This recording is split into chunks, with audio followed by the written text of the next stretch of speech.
अब हम बात कर लेते हैं एक कॉस्ट ऑब्जेक्ट की।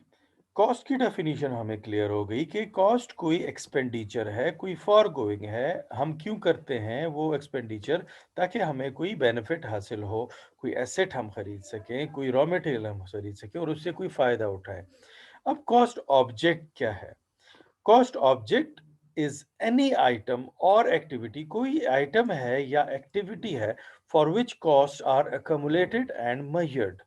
इसको अगर हम आसान अल्फाज में इसकी बात करें तो cost object is the cost of what?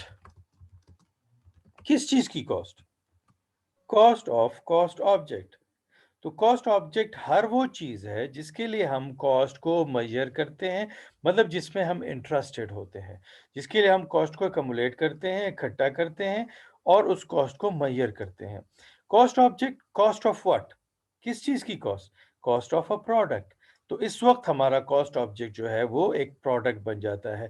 तो जब हम कॉस्ट ऑब्जेक्ट हमारा एक प्रोडक्ट बन जाता है तो सारी एकमुलेशन और मेजरमेंट हम उस प्रोडक्ट की कॉस्ट की कर रहे होते हैं। हमारे ज़हन में एक प्रोडक्ट होता है जिसके लिए हम कॉस्ट कैलकुलेट कर रहे होते हैं। फिर हम कहते हैं cost of what? Cost of a batch of units.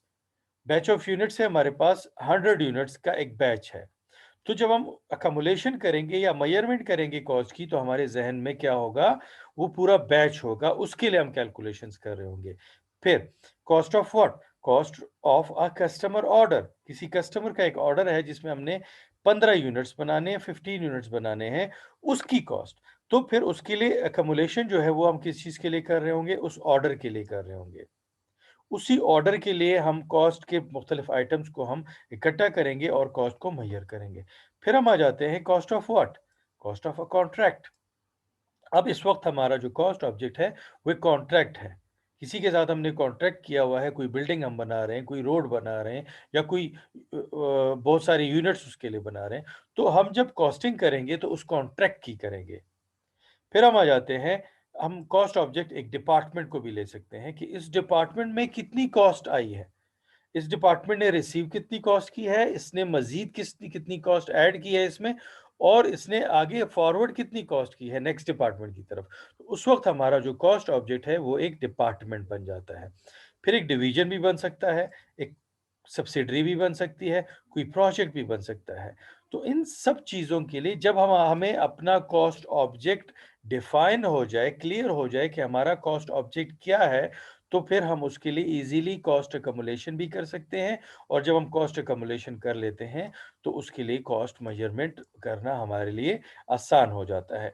लेकिन जब तक हमें अपना कॉस्ट ऑब्जेक्ट क्लियर नहीं होता, उस वक़्त तक हम उसकी ना प्रॉपरली उसकी कॉस्ट अकमुलेशन, फिर हम हमसे गलतियाँ होंगी।